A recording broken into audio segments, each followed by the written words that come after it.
सर्वश्रेष्ठ नैनोटेक आयुर्वेद से अपने YouTube चैनल में आपका हार्दिक अभिनंदन करती हूँ।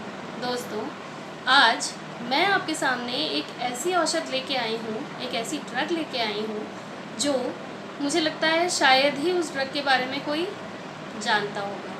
तो दोस्तों, मैं आपको उस ड्रग को शो करती हूँ। ये देखिए,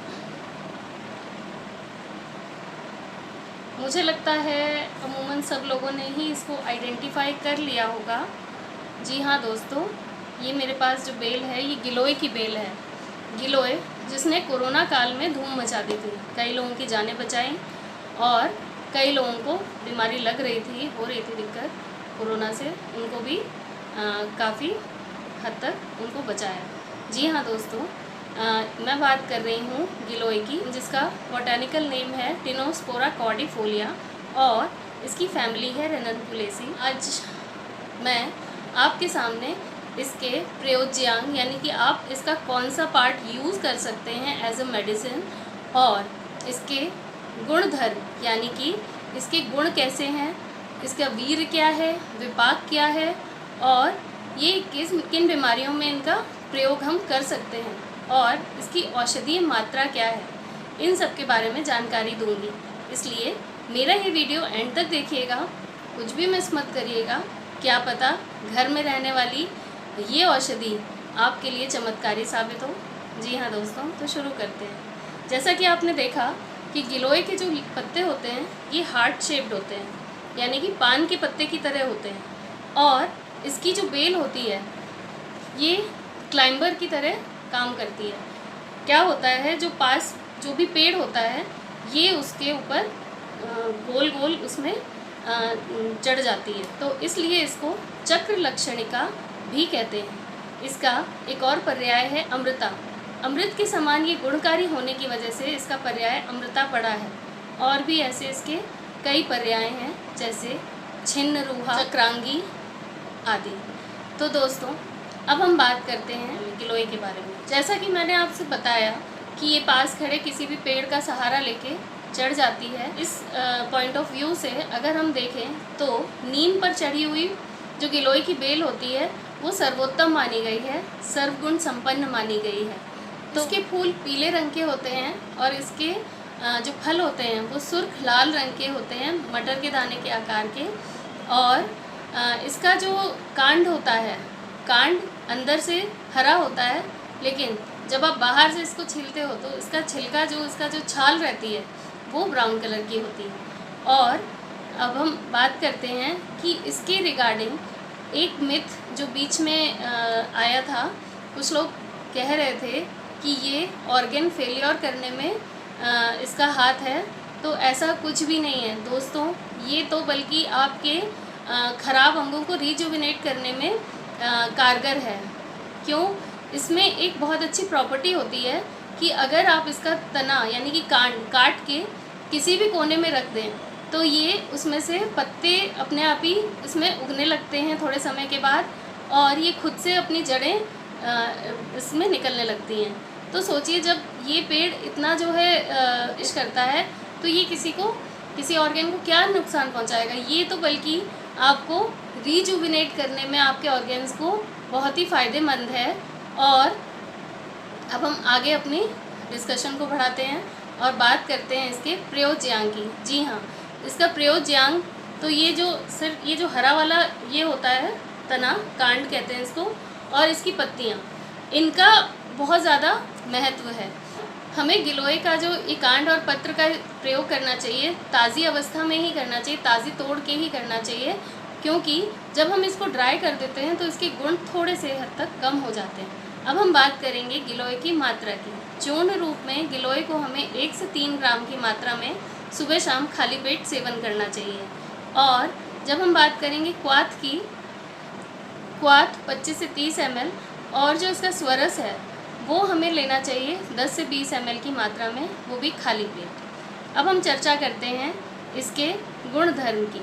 तो जो ये गिलोय होता है ये गुरु होता है, स्निग्ध होता है, कषाय होता है, उष्ण वीर्य होता है और मधुर विपाक होता है।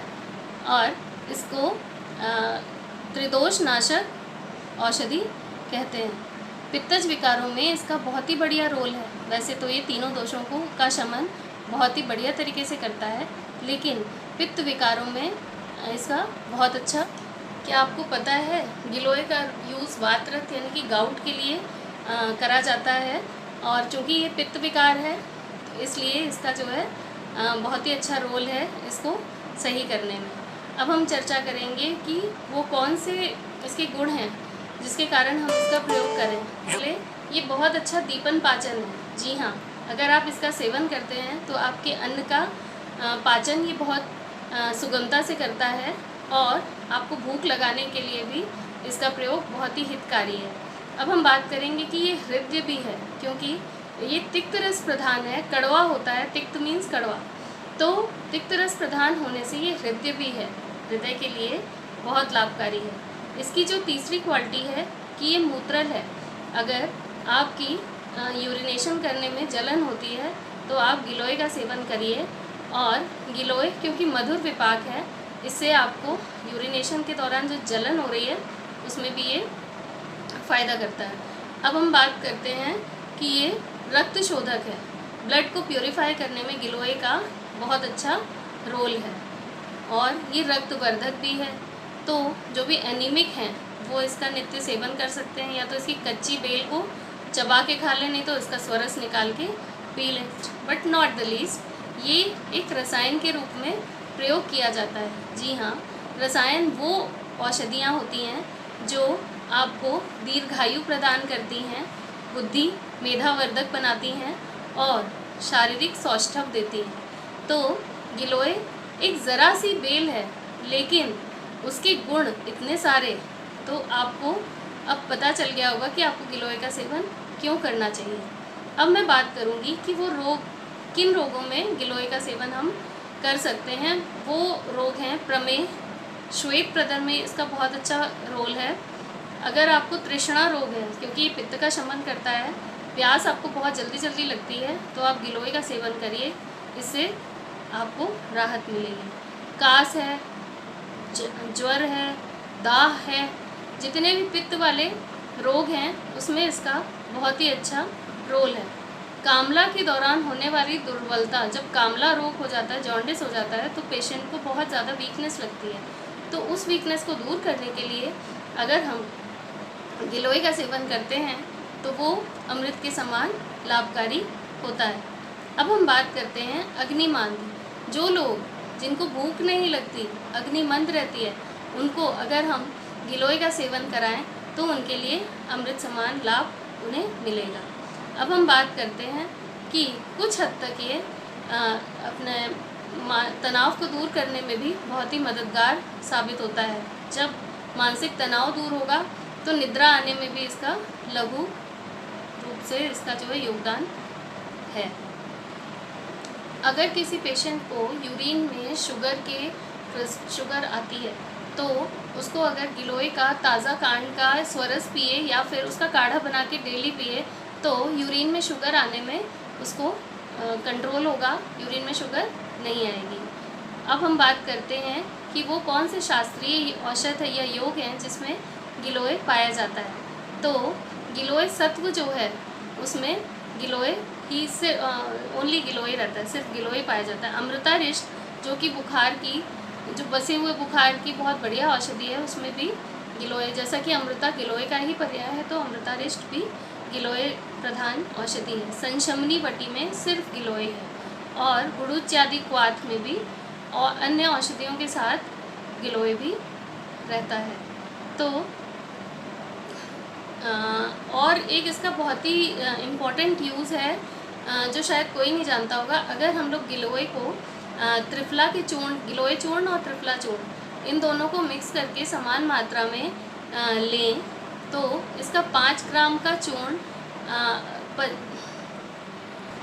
12 ग्राम पानी में भिगो दें और उसको छान के उस पानी में शहद मिला के अगर हम इसका सेवन करते हैं तो हमारे नेत्रों के लिए बहुत ही लाभप्रद होता है।